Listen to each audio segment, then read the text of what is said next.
Hi dear students, ಈ ವಿಡಿಯೋದಲ್ಲಿ ನಾವು ದ ಡೆವಿಲ್ ಅಂತಕ್ಕಂತಹ ಒಂದು ಶಾರ್ಟ್ ಸ್ಟೋರಿಯ ಈಜಿ ಸಮರಿಯನ್ನು ಡಿಸ್ಕಷನ್ ಮಾಡ್ತಾ ಇದ್ದೇವೆ. ಈ ಒಂದು ಸ್ಟೋರಿಯನ್ನು ಬರೆದಿರ್ತಕ್ಕಂತಹ ರೈಟರ್ ಯಾರಪ್ಪ ಅಂದರೆ ಗೈ ಡೆ ಮೌಪಸೆಂಟ್ ಅಂತಕ್ಕಂತಹ ಒಬ್ಬ ಫ್ರೆಂಚ್ ರೈಟರ್ ಆಗಿದ್ದಾರೆ. ಮೊದಲನೇದಾಗಿ ನೋಡಿ, ಈ ಒಂದು ಡೆವಿಲ್ ಅಂದರೆ ನಾವು ಭೂತ ಪ್ರೇತ ಈ ರೀತಿ ಕರಿತೀವಲ್ವಾ. ಸೊ ಅಂದರೆ ಇಲ್ಲಿ ಕೆಟ್ಟದ್ದು ಅಂತೇಳಿ ನಾವು ಅರ್ಥ ಮಾಡ್ಕೋಬೇಕಾಗತ್ತೆ. The devil is a short story written by Guy de Maupassant, a famous French author known for his realistic and often dark stories about everyday life.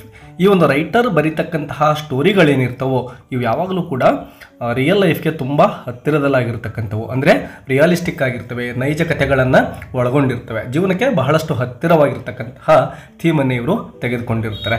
Dark stories ಅಂದರೆ ಯಾವುದೋ ಒಂದು ಕೆಟ್ಟ ಥೀಮ್ಸನ್ನು ಕೂಡ ಇವು ಕೊಡ್ತಾ ಇರ್ತವೆ. ಕೆಟ್ಟ ಥೀಮ್ಸ್ ಅಂದರೆ ಒಂದು ಯಾವುದೋ ಬ್ಯಾಡ್ ಇವೆಂಟ್ಸ್ಗಳು ನಡೀತಾ ಇರ್ತವೆ, ಸ್ಟೋರಿಗಳೇ, ಅದರ ಮೂಲಕ ಒಂದು ಮೆಸೇಜನ್ನು ಕೊಡ್ತಕ್ಕಂತಹ ಪ್ರಯತ್ನವನ್ನು ಈ ರೈಟರ್ ಮಾಡ್ತಾ ಹೋಗ್ತಾರೆ. ಅಂದರೆ ನಮ್ಮ ಬದುಕಿನ ಕರಾಳ ಸತ್ಯಗಳು ಅಂತ ನಾವು ಹೇಳ್ಬೋದು. ಅಂತಹ ವಿಷಯಗಳನ್ನು ಇವರು ತಮ್ಮ ಸ್ಟೋರಿಯ ವಸ್ತುವಾಗಿ ಬಳಸ್ಕೊಳ್ತಾರೆ. ಇನ್ ದ ಪ್ರೆಸೆಂಟ್ ಸ್ಟೋರಿ ಏನು ಮಾಡ್ತಾರೆ ನೋಡಿ. In the story Maupassant explores death, poverty and human cruelty. Yes, ಈ ಒಂದು ಪ್ರೆಸೆಂಟ್ ಒಂದು ಏನು ಸ್ಟೋರಿ ಡಿಸ್ಕಷನ್ ಮಾಡ್ತಾ ಇದ್ದೀವೋ ಇಲ್ಲಿ ಡೆತ್ ಅಂದರೆ ಸಾವು ಅಂತ ನಾವು ಹೇಳ್ತೇವೆ, ಅದ್ರ ಜೊತೆಗೆ ಪಾವರ್ಟಿ ಬಡತನ ಮತ್ತು ಹ್ಯೂಮನ್ ಕ್ರುಯಾಲಿಟಿ ಮನುಷ್ಯನ ಮನಸ್ಸಿನಲ್ಲಿರ್ತಕ್ಕಂತಹ ಒಂದು ಕ್ರೌರ್ಯದ ಬಗ್ಗೆ ಒಂದು ಥೀಮನ್ನು ತೆಗೆದುಕೊಂಡು ನಮ್ಮ ರೈಟರ್ ಇಲ್ಲಿ ಸ್ಟೋರಿಯಲ್ಲಿ ಆ ಥೀಮ್ಸ್ಗಳನ್ನು ಬಳಸಿಕೊಂಡು ಬರೆದಿದ್ದಾರೆ. Showing how hard life can be for poor people, ಯಾವ ರೀತಿ ಬಡತನದಲ್ಲಿರ್ತಕ್ಕಂತಹ ಜನಗಳು ಅನೇಕ ತೊಂದರೆಗಳಿಗೆ ಸಿಲುಕಿಕೊಂಡು ಜೀವನವನ್ನು ಮಾಡ್ತಾ ಇರ್ತಾರೆ ಅಂತಕ್ಕಂಥದ್ದನ್ನು ಅವರು ಇಲ್ಲಿ ವಿವರಣೆ ಕೊಡ್ತಾರೆ ಸ್ಟೋರಿಯಲ್ಲಿ. And how that hardship can make some people cold, selfish and even cruel. Yes, ಈ ಒಂದು ಹಾರ್ಡ್ಶಿಪ್ ಅಂದರೆ ಜೀವನ ಏನು ಕಷ್ಟ ಇರುತ್ತೋ ಇದರಿಂದಾಗಿ ಜನಗಳು ಯಾವ ರೀತಿ, ಇಲ್ಲಿ ಕೋಲ್ಡ್ ಅಂದರೆ ತಂಪು ಅಂತ ಅರ್ಥ ಮಾಡ್ಕೋಬೇಡಿ, ಅದರ ಬದಲಾಗಿ ಕ್ರೌರ್ಯ ಅಂಥೇಳಿ ಅರ್ಥ ಮಾಡ್ಕೋಬೇಕಾಗುತ್ತೆ. ಸೊ ಒಂದು ಕೋಲ್ಡ್ನೆಸ್ ಇರ್ಬೋದು, ಸೆಲ್ಫಿಶ್ ಸ್ವಾರ್ಥ ಅಂತ ಹೇಳ್ತೇವೆ, ಸೆಲ್ಫಿಶ್ನೆಸ್ ಇರ್ಬೋದು, ಅದ್ರ ಜೊತೆಗೆ ಕ್ರೂಯಲ್, ಇವೆರಡೂ ಕೂಡ ಸೇಮ್ ಮೀನಿಂಗನ್ನು ಕೊಡ್ತಕ್ಕಂಥವು. The story is set in the French countryside. ಈ ಒಂದು ಸ್ಟೋರಿ ಏನಿದೆನೋ ಇದು ಒಂದು ಫ್ರೆಂಚಲ್ಲಿ ನಡೆದಂತಹ ಒಂದು ಘಟನೆ ಆಗಿದೆ. ಕಂಟ್ರಿ ಸೈಡ್ ಅಂದರೆ ಒಂದು ಹಳ್ಳಿಗಾಡು ಪ್ರದೇಶ ಅಂತ ನಾವು ಅರ್ಥ ಮಾಡ್ಕೋಬೇಕಾಗುತ್ತೆ. ಡ್ಯೂರಿಂಗ್ ದ 19th century, 19ನೇ ಶತಮಾನದಲ್ಲಿ ನಡೆದಂತಹ ಒಂದು ಘಟನೆ ಇದಾಗಿರುತ್ತೆ. ಅಂದರೆ ಆ ಟೈಮಲ್ಲಿ ಸೊಸೈಟಿ ಯಾವ ರೀತಿ ಇತ್ತು ಅಂತ ನಾವು ಅರ್ಥ ಮಾಡ್ಕೋಬಹುದು. A time when most people lived hard lives working the land. Yes, ಬಹಳಷ್ಟು ಜನ ಆಗಿನ ಕಾಲದಲ್ಲಿ ಈ ಒಂದು ಫ್ರಾನ್ಸಲ್ಲಿ ರೈತರು ವಾಸ ಮಾಡ್ತಾಯಿದ್ರು. ಅಂದರೆ ಅಲ್ಲಿರ್ತಕ್ಕಂತಹ ಜನಗಳೆಲ್ಲ ತಮ್ಮ ಒಂದು ಜೀವನೋಪಾಯಕ್ಕಾಗಿ ರೈತರಾಗಿರ್ತಾರೆ. Many people were poor farmers who depended on each season's harvest to survive. ಯಾವ ರೀತಿ ನಾವು ಭಾರತದಲ್ಲಿ ಮಾನ್ಸೂನ್ ಸೀಸನ್ ಅಂತ ಕರಿತೇವಲ್ವಾ, ಅಂದರೆ ಮಳೆಗಾಲದಲ್ಲಿ ನಾವು ಏನೋ ಹಾರ್ವೆಸ್ಟ್ ಮಾಡ್ತೇವೆ, ಬೆಳೆಗಳನ್ನು ಬಿತ್ತಿ ತೆಗಿತೇವೆ. ಅದೇ ರೀತಿಯೇ ಫ್ರಾನ್ಸಲ್ಲೂ ಕೂಡ ರೈತರು ಈ ಒಂದು ಹಾರ್ವೆಸ್ಟನ್ನೇ ಡಿಪೆಂಡ್ ಆಗಿರ್ತಾರೆ, ಬದುಕಲಿಕ್ಕೆ ಕೃಷಿಯನ್ನೇ ಅವರು ಡಿಪೆಂಡ್ ಆಗಿರ್ತಾರೆ. Life was full of physical labour ಅಂದರೆ ಇವರು ತಮ್ಮ ದೇಹ ದಂಡಿಸಬೇಕಾಗಿತ್ತು, ಕಷ್ಟಪಟ್ಟು ದುಡಿಬೇಕಾಗಿತ್ತು ಹೊಲಗಳಲ್ಲಿ. ಇಲ್ನೆಸ್ ಆ್ಯಂಡ್ ಡೆತ್ ನೋಡಿ, ಆಗಿನ ಕಾಲದಲ್ಲಿ ಈಗಿನ ತರಹ ಒಳ್ಳೆ ಮೆಡಿಸಿನ್ಸ್ನ ಒಂದು ಸೌಲಭ್ಯ ಇರ್ತಾ ಇರಲಿಲ್ಲ. ಹಾಗಾಗಿ ಯಾವುದಾದ್ರೂ ರೋಗ ಬಂದ್ಬಿಡ್ತಪ್ಪ ಅಂದರೆ ಅಂತಹ ಜನಗಳು ಸತ್ತು ಹೋಗಲೇಬೇಕಾಗಿತ್ತು. ಯಾವುದೇ ಔಷಧಿಗಳು ಆಗ ಸಿಗ್ತಾ ಇರಲಿಲ್ಲ. ಅಂತಹ ಒಂದು ಕಷ್ಟದ ಪರಿಸ್ಥಿತಿ ಆಗ ಇತ್ತು. Medical care was limited and when someone got sick there was often very little that could be done. ಎಷ್ಟೋ ಸಂದರ್ಭದಲ್ಲಿ ಒಳ್ಳೆ ಮೆಡಿಸಿನ್ ಸಿಗ್ತಾ ಇರಲಿಲ್ಲ. ಆ ಮೆಡಿಸಿನ್ ಬೇಕಪ್ಪ ಅಂದರೆ ಎಷ್ಟೋ ದೂರ ಹೋಗಬೇಕಾಗಿತ್ತು, ಅಥವಾ ತುಂಬ ಶ್ರೀಮಂತಿಕೆ ಇದ್ದವರಿಗೆ ಮಾತ್ರ ಆ ಒಂದು ಮೆಡಿಷನನ್ನು ಕೊಂಡ್ಕೊಳ್ತಕ್ಕಂತಹ ಚಾನ್ಸ್ ಇರ್ತಾ ಇತ್ತು. ಬಡ ಜನಗಳಿಗೆ ಆ ಮೆಡಿಷನನ್ನು ಕೊಡಿಸ್ಲಿಕ್ಕೆ ಔಷಧಿನೂ ಇರ್ತಾ ಇರಲಿಲ್ಲ. ಅಂತಹ ಸಂದರ್ಭದಲ್ಲಿ ದೊಡ್ಡ ಕಾಯಿಲೆಗಳೇನಾದರೂ ಬಂದರೆ ಅವರು ಸತ್ತೇ ಹೋಗಬೇಕಾಗಿತ್ತು, ಮರಣವನ್ನು ಅಪ್ತಾ ಇದ್ರು. In this hard world, people had to be practical, even about death. The story takes place during harvest season, when farmers are busy gathering crops, work they cannot afford to miss. Yes, ಈ ಒಂದು ಪ್ರಸ್ತುತ story ಯಾವ ಒಂದು ಸೀಸನಲ್ಲಿ ನಡೀತಾ ಇದೆ ಅಂದರೆ harvest ಸೀಸನ್ನಲ್ಲಿ, ಅಂದರೆ ರೈತರು ಬೆಳೆಯನ್ನು ತೆಗಿತಕ್ಕಂತಹ ಒಂದು ಸಂದರ್ಭದಲ್ಲಿ ಈ ಒಂದು ಘಟನೆ ನಡೆಯುತ್ತೆ. ಅಂತಹ ಸಂದರ್ಭದಲ್ಲಿ ಒಂದು ಫ್ಯಾಮಿಲಿ ಏನೆಲ್ಲ ಸಮಸ್ಯೆಯನ್ನು ಎದುರಿಸುತ್ತೆ ಅಂತಕ್ಕಂಥದ್ದೇ ಇಲ್ಲಿ ನಾವು ನೋಡ್ತಾ ಹೋಗ್ತೇವೆ. ಇನ್ನು ಈ ಒಂದು ಸ್ಟೋರಿಯಲ್ಲಿ ಬರ್ತಕ್ಕಂತಹ ಮೇನ್ ಕ್ಯಾರೆಕ್ಟರ್ಸ್ಗಳು ಯಾರು ಅಂತಕ್ಕಂಥದ್ದು ಬಹಳ ಮುಖ್ಯ ಆಗುತ್ತೆ. ಮೊದಲನೇದಾಗಿ ನೋಡಿ, ಮೇನ್ ಕ್ಯಾರೆಕ್ಟರ್ ಯಾರಪ್ಪ ಅಂದರೆ ಫಸ್ಟ್ ಒನ್ ಮದರ್ ಬಾಂಟೆಮ್ಸ್ ಅಂತಕ್ಕಂತಹ ವ್ಯಕ್ತಿ ಆಗಿದ್ದಾರೆ. An old women. ಈ ಮದರ್ ಬಾಂಟೆಮ್ಸ್ ಅಂತಕ್ಕಂಥವ್ರು ತುಂಬ ಓಲ್ಡ್ ಆಗಿರ್ತಕ್ಕಂತಹ ವುಮೆನ್ ಆಗಿದ್ದಾರೆ ಮತ್ತು ಶಿ ಈಸ್ ವೆರಿ ಸಿಕ್, ಅಂದರೆ ಯಾವುದೋ ಒಂದು ರೋಗದಿಂದ ಬಳಲ್ತಾ ಇರ್ತಾಳೆ. And near death, yes she is waiting for death, ಸಾವು ಇನ್ನೇನು ಕೆಲವೇ ದಿನಗಳಲ್ಲಿ ಅಥವಾ ಕೆಲವೇ ಕ್ಷಣಗಳಲ್ಲಿ ಅನ್ಕೋಬಹುದು ನಾವು ಇಲ್ಲಿ ಬರ್ತಾ ಇದೆ ಅವಳಿಗೆ. ಅಂದರೆ ತನ್ನ ಜೀವನದ ಕೊನೆ ಗಳಿಗೆಯ ಸಂದರ್ಭದಲ್ಲಿ ನಾವು ಮದರ್ ಬಾಂಟೆಮ್ಸನ್ನು ಈ ಸ್ಟೋರಿಯಲ್ಲಿ ನೋಡ್ತಾ ಹೋಗ್ತೇವೆ. ಇನ್ನು ಸೆಕೆಂಡ್ ಮೇನ್ ಕ್ಯಾರೆಕ್ಟರ್ ನೋಡಿ, ಜನ್ ಅಂತ ಕರಿತೇವೆ ನಾವು ಇದನ್ನು ಫ್ರೆಂಚ್ ಭಾಷೆಯಲ್ಲಿ. ಇಲ್ಲಿ ನೀವು ಜೀನ್ ಅಂತಲೂ ಕೂಡ ಓದ್ಕೋಬಹುದು, ಬಟ್ ಇದು ಫ್ರೆಂಚ್ ಸ್ಟೋರಿ ಆಗಿರೋದ್ರಿಂದ ಜನ್ ಅಂಥೇಳಿ ನಾವು ಈ ಒಂದು ಪದವನ್ನು ಅಥವಾ ವ್ಯಕ್ತಿಯ ಹೆಸರನ್ನು ನಾವು ಗುರುತಿಸಬೇಕಾಗುತ್ತೆ.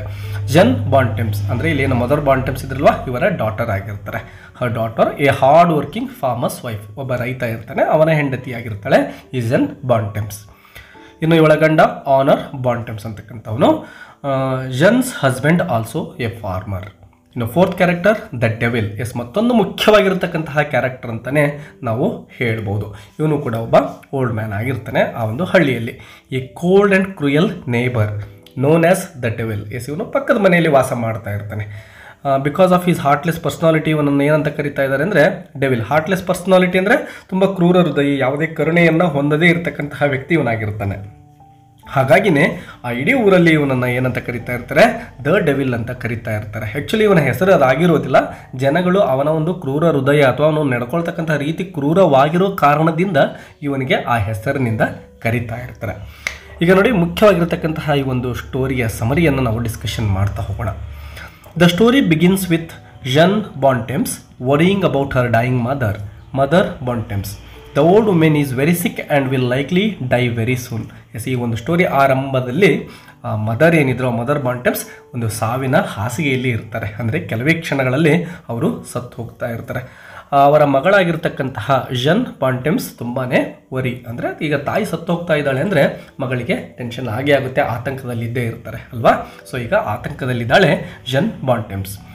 The old women is very sick, ತುಂಬಾ ರೋಗ ಬಂದುಬಿಟ್ಟಿದೆ ಮದರ್ಗೆ. And likely to die very soon, ಇನ್ನೇನು ಕೆಲವೇ ಕ್ಷಣಗಳಲ್ಲಿ ಸಾವನ್ನು ಅಪ್ತಾಳೆ. Jan wants to stay by her mother's side during her final moments. Yes ಈಗೇನು ತಾಯಿ ಸತ್ತೋಗ್ತಾಳೋ ಆ ಒಂದು ಕೊನೆ ಗಳಿಗೆಯಲ್ಲಿ ನಾನು ನನ್ನ ತಾಯಿಯ ಜೊತೆ ಇರಬೇಕು ಅಂತಕ್ಕಂಥದ್ದು ಜನ್ನ ಆಸೆ ಆಗಿದೆ. But there is A problem, ಇಲ್ಲೊಂದು ಸಮಸ್ಯೆ ಇದೆ. ಈಗ ತಾಯಿ ಜೊತೆ ತಾನು ಇರಬೇಕು ಅಂದರೆ ಅಲ್ಲೊಂದು ಸಮಸ್ಯೆ ಇದೆ. ಆ ಸಮಸ್ಯೆ ಏನು ಅಂದರೆ ಇಟ್ ಈಸ್ ಹಾರ್ವೆಸ್ಟ್ ಟೈಮ್, ಅಂದರೆ ಬೆಳೆಯನ್ನು ಕಟಾವು ಮಾಡಬೇಕಾಗಿರ್ತಕ್ಕಂತಹ ಟೈಮ್ ಅದಾಗಿರುತ್ತೆ. ಬೆಳೆ ಬಂದು ನಿಂತಿರುತ್ತೆ, ಈಗ ಟೈಮ್ ಕೂಡ ವೇಸ್ಟ್ ಮಾಡೋ ಹಾಗಿಲ್ಲ. ಆ ಒಂದು ಕೆಲಸಕ್ಕೆ ಅವಳು ಹೋಗಲೇಬೇಕಾದಂತಹ ಅನಿವಾರ್ಯತೆ ಅಲ್ಲಿ ಇರುತ್ತೆ. Jan and her husband Honore must go work in the fields, ಅವರು ಕೆಲಸಕ್ಕೆ ಹೋಗಲೇಬೇಕು, ತನ್ನ ಹಸ್ಬೆಂಡ್ ಮತ್ತು ಜನ್ ಇಬ್ಬರು ಕೂಡ. If they don't harvest their crops in time they may not survive the winter. ಒಂದು ವೇಳೆ ಈಗ ಏನೋ ಆ ಪೈರು ಬಂದು ನಿಂತಿದ್ದೇನೋ ಅದನ್ನು ಕಟಾವು ಮಾಡ್ಕೊಂಡು ಬರದೇ ಇದ್ದರೆ ಅವರು ಮುಂದೆ ಬರತಕ್ಕಂತಹ ಚಳಿಗಾಲ ವಿಂಟರ್ ಸೀಸನ್ ಏನಿತ್ತೋ ಆಗ ಜೀವನ ಮಾಡ್ತಕ್ಕಂಥದ್ದು ತುಂಬ ಕಷ್ಟ ಆಗಿರೋದು, ಏನಾದರೂ ಬೆಳೆ ಹಾಳಾಗಿಬಿಟ್ರೆ. ಹಾಗಾಗಿ ಆ ಒಂದು ಬೆಳೆಯನ್ನು ಅವರು ಏನು ಮಾಡಬೇಕಾಗಿತ್ತು, ಒಕ್ಕಲುತನವನ್ನು ಮಾಡಲೇಬೇಕಾಗಿತ್ತು, ಕೆಲಸಕ್ಕೆ ಹೋಗಲೇಬೇಕಾಗಿರುತ್ತೆ ಮುಂದಿನ ಜೀವನ ಸರಿಯಾಗಿರಬೇಕಪ್ಪ ಅಂದರೆ. Jen is torn between her duty to her mother and her responsibility to her own family. ಒಂದು ಸಂಕಷ್ಟ ಅಂತ ಹೇಳ್ಬೋದು ನೋಡಿ, ಇಲ್ಲಿ ಟಾರ್ನ್ ಅಂತ ಇದೆ ಅಂದರೆ ಸಂಕಷ್ಟದ ಪರಿಸ್ಥಿತಿ ಅಂತ ನಾವು ಇಲ್ಲಿ ಪ್ರಸ್ತುತವಾಗಿ ಅರ್ಥ ಮಾಡ್ಕೋಬೇಕು. ಈಗ ಸಂಕಷ್ಟ ಎದುರಾಗಿದೆ, ಯಾಕೆಂದರೆ ಒಂದು ಕಡೆ ಸತ್ತು ಹೋಗ್ತಕ್ಕಂತಹ ತಾಯಿ ಪಕ್ಕದಲ್ಲೇ ಇದ್ದಾರೆ, ಇನ್ನೊಂದು ಕಡೆ ಏನಾದರೂ ಆ ಒಂದು ಕಟಾವು ಮಾಡಲಿಕ್ಕೆ ಹೋಗದಿದ್ದರೆ ಬೆಳೆ ಹಾಳಾಗಿ ಬಿಡುತ್ತೆ. ಸೊ ಈ ಎರಡು ಸಂದಿಗ್ಧ ಪರಿಸ್ಥಿತಿಯಲ್ಲಿ ಜನ್ ಇದ್ದಾಳೆ. She decides to find someone to stay with her dying mother while she and Honor go work. ಈಗ ತಾನು ತನ್ನ ಗಂಡನ ಜೊತೆ ಕೆಲಸಕ್ಕೆ ಹೋಗಬೇಕು ಅಂದರೆ ತನ್ನ ತಾಯಿಯನ್ನು ಯಾರಾದರೂ ನೋಡ್ಕೋಬೇಕು ಅಂತಕ್ಕಂತಹ ಒಂದು ಆಸೆ ಒಳಗಿರುತ್ತೆ. ಹಾಗಾಗಿ ಅವಳು ಏನು ಮಾಡ್ತಾಳೆ, ಯಾವುದಾದ್ರೂ ಒಬ್ಬ ವ್ಯಕ್ತಿಯನ್ನು ನನ್ನ ತಾಯಿಯ ಬಳಿ ಬಿಟ್ಟು, ಅಂದರೆ ಅವಳು ಸಾವನ್ನು ಅಪ್ಪತಕ್ಕಂತಹ ಸಂದರ್ಭದಲ್ಲಿ ಜೊತೆಯಲ್ಲಿ ಇರಲಿ ಅಂತಕ್ಕಂತಹ ಉದ್ದೇಶದಿಂದ ಒಬ್ಬ ವ್ಯಕ್ತಿಯನ್ನು ಹುಡುಕ್ಲಿಕ್ಕೆ ಹೋಗ್ತಾಳೆ. She thinks of a neighbour, yes ತನ್ನ ಪಕ್ಕದ ಮನೆಯಲ್ಲಿ ವಾಸವಾಗಿರತಕ್ಕಂತಹ ನೇಬರ್ ಬಗ್ಗೆ ಅವಳು ವಿಚಾರ ಮಾಡ್ತಾಳೆ. A strange and unpleasant man known as the devil. ಆ ವ್ಯಕ್ತಿ ಹೆಸರೇನಪ್ಪ ಅಂದರೆ ದ ಡೆವಿಲ್. ಮೊದಲಿಗೆ ಕ್ಯಾರೆಕ್ಟರ್ ಇಂಟ್ರೊಡಕ್ಷನಲ್ಲಿ ನೋಡಿದ್ದೇವೆ, ಅವನೊಬ್ಬ ಸ್ಟ್ರೇಂಜ್ ವ್ಯಕ್ತಿ ಆಗಿರ್ತಾನೆ, ಅಂದರೆ ಜನರಿಗೆ ಇವನು ಸರಿಯಾಗಿ ಅರ್ಥನೇ ಆಗಿರೋದಿಲ್ಲ ಅಂತಹ ವ್ಯಕ್ತಿ ಇವನು. He is not an actual devil. Devil ಅಂದರೆ ನಾವು ಮೊದಲಿಗೆ ಹೇಳಿದಾಗೆ ಒಂದು ಕೆಟ್ಟತನ ಅಂತ ಹೇಳಿ ಅರ್ಥ ಮಾಡ್ಕೋಬೋದು ಪ್ರಸ್ತುತ ಸ್ಟೋರಿಗೆ ಸಂಬಂಧಪಟ್ಟಂತೆ. ಅವನು ನಿಜವಾಗ್ಲೂ ಒಬ್ಬ ಡೆವಿಲ್ ಏನು ಆಗಿರೋದಿಲ್ಲ, but people call him that because of how cold and uncaring he is. ಬೇರೆಯವ್ರ ಬಗ್ಗೆ ಇವನು ಯಾವುದೇ ಒಂದು ಕಾಳಜಿಯನ್ನು ತೋರಿಸ್ತಾ ಇರಲಿಲ್ಲ. ಆ ಕಾರಣದಿಂದನೇ ಜನಗಳು ಇವನನ್ನು ದ ಡೆವಿಲ್ ಅಂತೇಳಿ ಕರಿತಾ ಇದ್ರು. Jan goes to him and offers to pay him 6 francs. Yes, ನಾವು ರೂಪಾಯಿ ಅಂತ ಕರಿತೇವಲ್ವ, ಹಾಗೆ ಫ್ರಾನ್ಸಲ್ಲಿ ಫ್ರಾಂಕ್ಸ್ ಅಂತ ಕರೀತಾರೆ. ಸೊ ಜನ್ ಏನು ಮಾಡ್ತಾಳೆ, ಅವನ ಬಳಿಗೆ ಹೋಗ್ಬಿಟ್ಟು, ನೋಡಪ್ಪ ನಾನು ನಿನಗೆ 6 francs ಕೊಡ್ತೇನೆ to sit with her mother, ಅಂದರೆ ನೀನು ನನ್ನ ತಾಯಿಯ ಜೊತೆ ಕೂತ್ಕೋಬೇಕು, and watch her until she dies, ಅವಳು ಸಾವನ್ನು ಅಪ್ಪುವವರೆಗೆ ಅವಳ ಪಕ್ಕದಲ್ಲೇ ಕೂತ್ಕೊಂಡು ನೀನು ನೋಡ್ಕೋಬೇಕು ನನ್ನ ತಾಯಿಯನ್ನು, ಹಾಗಾದರೆ ನಾನು ನಿನಗೆ 6 francs ಕೊಡ್ತೇನೆ ಅಂತ ಜನ್ ಆಫರ್ ಮಾಡ್ತಾ ಇದ್ದಾಳೆ ಡೆವಿಲ್ಗೆ. At first the devil refuses, ಆ ಡೆವಿಲ್ ಏನಿದ್ನೋ ಅವನು ಮೊದಲಿಗೆ ರೆಫ್ಯೂಸ್ ಮಾಡ್ತಾನೆ, ಅಂದರೆ ಒಪ್ಕೊಳ್ಳೋದಿಲ್ಲ. He says he doesn't want to deal with the death and that it is not his job to watch a dying person.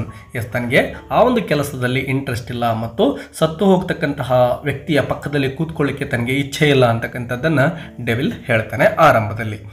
But when Jan increases the payment to 8 francs, he agrees to stay. Jan ಏನು ಮಾಡ್ತಾಳೆ, 6 francs ಕೊಡ್ತೀನಿ ಅಂತ ಮೊದಲಿಗೆ ಹೇಳಿದ್ಲಲ್ವ, ಈಗ ಅವಳು ಹೇಳ್ತಾಳೆ 8 francs, ಅಂದರೆ 2 ಫ್ರಾಂಕ್ಸನ್ನು ಹೆಚ್ಚಿಗೆ ಮಾಡ್ತಾಳೆ. ಸೊ ಹೆಚ್ಚಿನ ಅಮೌಂಟನ್ನು ಆಫರ್ ಮಾಡಿದಾಗ ಡೆವಿಲ್ ಏನಿದ್ನೋ ಅವನೀಗ ಒಪ್ಕೊಳ್ತಾ ಇದ್ದಾನೆ, ಯಾಕೆಂದರೆ ಸ್ವಲ್ಪ ಎಕ್ಸ್ಟ್ರಾ ಮನಿ ಸಿಗುತ್ತೆ ಅನ್ನೋ ಕಾರಣದಿಂದ. ನೋಡಿ ಯಾವ ರೀತಿ ಮನುಷ್ಯ ಹಣದ ದಾಹಕ್ಕೆ ಒಳಗಾಗ್ತಾನೆ ಅಂತಕ್ಕಂಥದ್ದು ನಾವು ಇಲ್ಲಿ ಗಮನಿಸಬಹುದಾಗಿದೆ.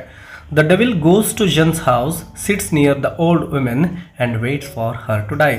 ಅವನೇನು ಮಾಡ್ತಾನೆ, ಡೆವಿಲ್ ಜನ್ನ ಮನೆಗೆ ಹೋಗ್ತಾನೆ, ಆ ತಾಯಿಯ ಪಕ್ಕದಲ್ಲಿ ಕೂತ್ಕೊಳ್ತಾನೆ, ಅವಳು ಸಾವನ್ನು ಅಪ್ಪುವವರೆಗೆ ನಾನು ಇಲ್ಲೇ ಇರ್ತೀನಿ ಅಂತೇಳಿ ಕಾಯ್ತಾ ಕೂತ್ಕೊಳ್ತಾನೆ. At first he watches her with interest, ಮೊದಲಿಗೆ ಅವಳು ಸಾಯ್ತಕ್ಕಂಥದ್ದು ಯಾವ ರೀತಿ ಇರ್ಬೋದು ಅಂಥೇಳಿ ಅವನು ತುಂಬಾ ಇಂಟ್ರೆಸ್ಟ್ ಕೊಟ್ಟು ಅವಳ ಕಡೆ ನೋಡ್ತಾ ಇರ್ತಾನೆ. But as time passes and the women continues to suffer, he grows bored, annoyed and impatient. ನಿಧಾನಕ್ಕೆ ಅವನಿಗೆ ಅವಳನ್ನು ನೋಡ್ಕೊಳ್ಳೋದ್ರಲ್ಲಿ ಬೇಜಾರಾಗುತ್ತೆ, ಬೋರ್ ಆಗುತ್ತೆ, ಮತ್ತು ಅನಾಯ್, ಅದರಿಂದ ಅವನಿಗೆ ಹಿಂಸೆ ಆಗಿಬಿಡುತ್ತೆ. ಇಂಪೇಷಂಟ್, ತಾಳ್ಮೆಯನ್ನು ಕಳೆದುಕೊಂಡು ಬಿಡ್ತಾನೆ, ಯಾಕೆಂದರೆ ನಿಧಾನಕ್ಕೆ ಅವಳು ಸಾಯ್ತಾ ಇದ್ದಾಳೆ, ಕೇವಲ ಬೇಗ ಸತ್ತು ಹೋಗ್ತಾ ಇಲ್ಲ. ಹಾಗಾಗಿ he begins talking to himself, ತನ್ನಷ್ಟಕ್ಕೆ ತಾನೇ ಮಾತನಾಡ್ಕೊಳ್ತಾನೆ, complaining that death should be quicker and wondering why it is taking her so long time. ಯಾಕಪ್ಪ ಇವಳು ಇನ್ನೂ ಬದುಕಿದ್ದಾಳೆ, ಬೇಗ ಸತ್ತು ಹೋಗ್ತಾ ಇಲ್ವಲ್ಲ, ಬೇಗ ಸತ್ತು ಹೋಗ್ಬಿಟ್ರೆ ನನ್ನ ಕೆಲಸ ಕಡಿಮೆ ಆಗಿಬಿಡುತ್ತೆ, ಇದನ್ನು ನೋಡ್ಕೊಳ್ಳೋದು ತಪ್ಪುತ್ತೆ, ನನಗೆ ತುಂಬ ಬೋರ್ ಆಗ್ತಾ ಇದೆ ಅಂತೇಳಿ ತನ್ನ ಪಾಡಿಗೆ ತಾನೇ ಮಾತನಾಡ್ಕೊಳ್ತಾನೆ. ಸೊ ಅವನು ಹೇಳೋದು ಡೆತ್ ಶುಡ್ ಬಿ ಕ್ವಿಕ್ಕರ್, ಬೇಗ ಸಾವು ಬಂದು ಇವಳನ್ನು ಕರ್ಕೊಂಡು ಹೋಗ್ಬಿಡ್ಲಿ ಅಂಥೇಳಿ ಅವನು ಹೇಳ್ತಾ ಇದ್ದಾನೆ. The devil starts thinking cruel thoughts, ತುಂಬ ಕೆಟ್ಟ ವಿಚಾರಗಳು ಅವನ ತಲೆಯಲ್ಲಿ ಬರ್ತಾ ಇದ್ದಾವೆ. He sees the women's pain not as something sad or serious. Yes, ಅವಳು ಏನು ನೋವನ್ನು ಪಡ್ತಾ ಆ ಒಂದು ರೋಗದಿಂದ ಬಳಲ್ತಾ ಇದ್ದಾಳೋ ಅದು ಇವನಿಗೆ ಯಾವುದೇ ಒಂದು ಬೇಸರವನ್ನು ತರೋದಿಲ್ಲ, ಅದರ ಬದಲಾಗಿ ಅವಳನ್ನು ನೋಡ್ಕೋಬೇಕಲ್ಲ, ಅದರಿಂದ ಇವನಿಗೆ ಏನಾಗ್ತಾ ಇದೆ, ಬೇಸರ ಆಗ್ತಾ ಇದೆ. ಪಾಪ ಅವಳು ನರಳ್ತಾ ಇದ್ದಾಳೆ, ಸಾವನ್ನಪ್ತಾ ಇದ್ದಾಳೆ, ಅದರಿಂದ ಇವನಿಗೆ ನೋವಾಗ್ತಾ ಇಲ್ಲ. But as something annoying and useless, ಆ ಒಂದು ಕಾಯೋಕೆ ಏನೈತಲ್ಲ, ಸುಮ್ಮನೆ ಬದುಕಿದ್ದಾಳೆ ಇವಳು, ಸತ್ತು ಹೋಗ್ಬಿಡೋದು ಬೆಟರು, ಇವಳು ಬದುಕಿರೋದೇ ಯೂಸ್ಲೆಸ್ ಅಂತೇಳಿ ಅವನು ಅಂದ್ಕೊಳ್ತಾ ಇದ್ದಾನೆ. In his mind death is just another part of life. ಅವನ ಪ್ರಕಾರ ಡೆತ್ ಅಂತಕ್ಕಂಥದ್ದು ಜೀವನದ ಒಂದು ಭಾಗ ಅಷ್ಟೇ, ಅದರಲ್ಲಿ ಯಾವುದೇ ಸೀರಿಯಸ್ನೆಸ್ ಅವನಿಗೆ ಕಾಣಿಸ್ತಾ ಇಲ್ಲ. And the dying should do it quickly to avoid wasting other people's time. ಬೇರೆ ಜನಗಳ ಒಂದು ಟೈಮನ್ನು ಯಾಕೆ ವೇಸ್ಟ್ ಮಾಡಬೇಕು, ಇವಳು ಬೇಗ ಸತ್ತೋದ್ರೇ ಬೆಟರ್ ಅಂತ ಅಂದ್ಕೊಳ್ತಾ ಇದ್ದಾನೆ. He even thinks about killing her himself to speed things up, but he doesn't go through with it. Yes, ನೋಡಿ ಅವನೊಂದು ಕ್ರೂರ ನಿರ್ಧಾರವನ್ನು ಕೂಡ ತೆಗೆದುಕೊಳ್ಳೋನಿದ್ದಾನೆ, ಮನಸ್ಸಲ್ಲೇ ವಿಚಾರ ಮಾಡ್ತಾ ಇದ್ದಾನೆ. ಏನಂತ ಅಂದರೆ, ಇವಳು ಹೀಗೆ ಬಿಟ್ಟರೆ ಬೇಗ ಸಾಯುವ ಹಾಗೆ ಕಾಣ್ತಾ ಇಲ್ಲ, ನಾನೇ ಇವಳನ್ನು ಕಿಲ್ಲಿಂಗ್ ಅಂದರೆ ನಾನೇ ಸಾಯಿಸಿಬಿಡಬೇಕು, ಹಾಗಾದರೆ ಕೆಲಸ ಬೇಗ ಮುಗಿಯುತ್ತೆ ಅಂತಾನೂ ಕೂಡ ಇವನ ತಲೆಯಲ್ಲಿ ಕೆಟ್ಟ ವಿಚಾರಗಳು ಬರ್ತಾ ಇದ್ದಾವೆ. But he doesn't go through with it, but ಆ ರೀತಿ ಮಾಡೋದಿಲ್ಲ, ಕೇವಲ ವಿಚಾರ ಮಾಡ್ತಾನೆ, ಬಟ್ ಸಾಯಿಸ್ಲಿಕ್ಕೇನು ಹೋಗೋದಿಲ್ಲ. Eventually mother Bontemps dies on her own. Yes, ಅವಳು ತನ್ನ ಪಾಡಿಗೆ ತಾನೇ ಕೆಲವೇ ಕ್ಷಣಗಳಲ್ಲಿ ಸತ್ತು ಹೋಗ್ತಾಳೆ. And the devil calmly informs Jan and Honore. Yes, ಆಗ ಡೆವಿಲ್ಗೆ ಸ್ವಲ್ಪ ಮನಸ್ಸಲ್ಲಿ ಖುಷಿ ಆಯಿತು ಅಂತಲೇ ಹೇಳ್ಬೋದು. ಅವನೇನು ಮಾಡ್ತಾನೆ, ಜನ್ ಮತ್ತು ಅವಳ ಹಸ್ಬೆಂಡನ್ನು ಕರೆದು ಆ ಒಂದು ಮದರ್ ಬಾಂಟೆಮ್ಸ್ ಸತ್ತು ಹೋಗಿರ್ತಕ್ಕಂತಹ ವಿಷಯವನ್ನು ತಿಳಿಸ್ತಾನೆ. They pay him for his time and the story ends.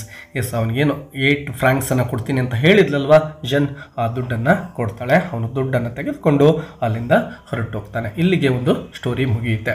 ನೋಡಿ ವಿದ್ಯಾರ್ಥಿಗಳೇ, ಒಬ್ಬ ವ್ಯಕ್ತಿ ಇನ್ನೊಬ್ಬರ ಒಂದು ನೋವನ್ನು ಯಾವ ರೀತಿ ಶೇರ್ ಮಾಡ್ಕೊಳ್ಳಿಕ್ಕೆ ಇಷ್ಟಪಡೋದಿಲ್ಲ ಅಂತಕ್ಕಂಥದ್ದು ಇರ್ಬೋದು, ತನ್ನ ಒಂದು ಸ್ವಾರ್ಥಕ್ಕೆ ಯಾವ ರೀತಿ ವ್ಯಕ್ತಿ ಸ್ವಾರ್ಥಕ್ಕೆ ಒಳಗಾಗಿರ್ತಾನೆ ಅಂತಕ್ಕಂಥದ್ದು ಇರ್ಬೋದು. ನೋಡಿ, ದುಡ್ಡು ಸತ್ತು ಹೋಗ್ತಾ ಇದ್ರು ಕೂಡ ಅವನು ಒಂದು ದುಡ್ಡಿನ ಆಸೆಯಿಂದ ಮಾತ್ರ ಅವಳನ್ನು ನೋಡ್ಕೊಳ್ತಾ ಇದ್ದಾನೆ. ಅವಳ ಒಂದು ನೋವಿನಲ್ಲಿ ಪಾಲುದಾರಿಕೆಯನ್ನು ಪಡಿಬೇಕು ಅನ್ನೋ ಒಂದು ಉದ್ದೇಶದಿಂದ ಅಲ್ಲ, ಅದರ ಬದಲಾಗಿ ಹಣಕ್ಕಾಗಿ ಅವನೆಲ್ಲ ಕಾದಿರ್ತಾನೆ. ಸೊ ಈ ರೀತಿಯ ಒಂದು ಬ್ಯೂಟಿಫುಲ್ ಒಂದು ಸಂದೇಶಗಳನ್ನು ಒಳಗೊಂಡಿರ್ತಕ್ಕಂತಹ ಸ್ಟೋರಿ ಇದಾಗಿದೆ ಅಂತ ಹೇಳ್ಬೋದು. ವಿಡಿಯೋ ನಿಮಗೆ ಹೆಲ್ಪ್ಫುಲ್ ಅನಿಸಿದರೆ ಒಂದು ಲೈಕ್ ಕೊಡೋದನ್ನು ಮರಿಬೇಡಿ ಮತ್ತು ನಿಮ್ಮ ಎಲ್ಲ ಫ್ರೆಂಡ್ಸ್ ಜೊತೆನೂ ಕೂಡ ಪ್ರಸ್ತುತ ಸ್ಟೋರಿಯನ್ನು ಶೇರ್ ಮಾಡ್ಕೊಳ್ಳಿ.